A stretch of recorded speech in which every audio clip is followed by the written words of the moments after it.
Here we are, Mac and Grady, the beautiful silky golf swing we all love so much. If you haven't heard of Mac and Grady, watch this video and join in on some of my Morad lessons. So if at 5.5, if you get too much tilt, you got a problem. You go in CF, right? No, it just depends. Depends on the individual, right? So that has, no, you start getting this collision, the right elbow into the rib cage. Because I see a lot of it. I know. But because they don't, the right elbow's got to start straightening out more. I'll show you later where I can do this. Look, I can stand here like this. Axis tilt collision in the Golfing Machine book. Still come here. I don't have the collision because my elbow's straightening out. Right. My elbow stays bent. It's back over here. Right. So it just stays back here the whole time. It starts colliding. Kelly discussed that. You got it. I call it axis tilt collision. Right elbow going into the rib cage. So here Mac's talking about Homer Kelly in the Golfing Machine book, and he's praising the book, and this is one of the times that Mac is really demonstrating through the book. And there'll be later on in time with Mac that he'll be pointing out all the errors in the book. It's back over here. Right. So it just stays back here the whole time. It starts colliding. Kelly discussed that. You got it. I call it axis tilt collision. Right elbow going into the rib cage. Right? The axis tilt collision. But he didn't say that. That's why Ben Doyle wanted you to stand farther from the ball. Doyle wants you to get really far. Doyle wants you stop the swing. You have 490-degree angles. See, Ben Doyle, who I had lessons from down south in the Monterey area, along with Steve Elkington and Michael Jacobs on the Long Island. And Ben wanted you so bent over that you couldn't collide with the elbow. There was no collision. But then again, other problems arise, as you'll see. But you have to be really far from the waist. Then this has to stay fully 90-degree angle. Watch. Then come in here. Now you got the freedom. Can you imagine getting that deep? That's why I want everybody to get farther from the ball. For freedom, right elbow, deep. Mac is so funny because he just mimics everybody so much. That looks like Ben right there, guys. I don't know if you've ever seen videos on Ben Doyle. Wonderful dude. He really brought to light, sustain the lag was his big deal. And Mac's going through it, and he looks just like him. He's hunched way over, bouncing around a little bit. He spins now. This is at 90 degrees. That's why I want everybody to get farther from the ball. For freedom, right elbow, deep pitch position. And he just mentioned there the right elbow is in the pitch position. There's the push, the pitch, and the paw position. So the Golfing Machine is really great that it maps everything out, including the grips that we can discuss further along. I'm going to do a bunch of videos in the geometry book. The geometry side I'm going to release, which is great for us science nerds. Let's let Mac go some more. Deep pitch position. 6. Who's got the golf machine? What I got? 6 and 1 downstroke sequence. Nice specific.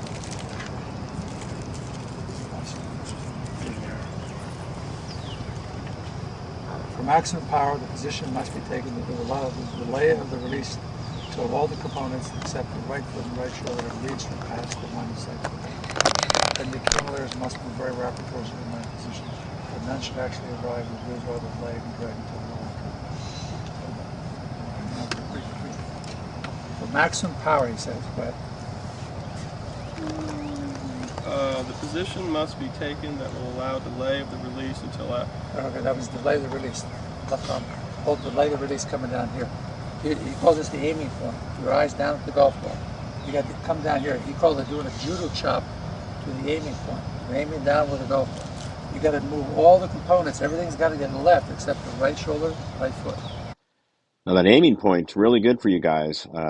Just have a blur kind of vision down where the golf ball is, and you need to move all the components down past that point, except for the right foot and right shoulder, which means the hands, the elbow, the right hip socket, the quad. Everything needs to be going forward of that before strike. Delay the release. Left arm. Hold delay the release coming down here. He calls this the aiming point. Your eyes down at the golf. Scotty Scheffler you got to come down here. does all this. Doing a judo chop to the aiming point. Memo. Aiming down with a golf ball. You got to move all the components. Everything's got to get left except the right shoulder, right foot. Okay. So all the components except the right shoulder, right foot have reached or passed the line of sight to the ball. Right. Okay. Then the accumulators must move very rapidly towards the inline position. Inline position, go like this. Okay. But none should actually arrive, lose all their lag and drag until well after impact. Okay. So, problem with that is you take a driver, you try to drag your driver coming all the way down. How do you get those angles out with a driver, right? The thing's super heavy at the speed it's going and pulling you forward too. So you try to drag your driver Can't get it coming all out. the way down here, trying to go CP, can't do it. It's okay with a wedge, you got a shorter shaft. Short shaft, it goes here and it goes in line right here, but you got a 58-inch driver, you'll be coming over here like this, and it's like, sorry, your hands will be so far out front, you can't get it in line. What happened was Doyle started to get all these guys bent over at the waist and trying to get the right elbow into the deep position. Remember, he said all the components have to get right. That means right elbow's got to pass the ending point too. You go like this. And first of all, you got to be flexible. He's trying to get all these guys bent at the waist. And Tway did this. All these guys started getting the yips.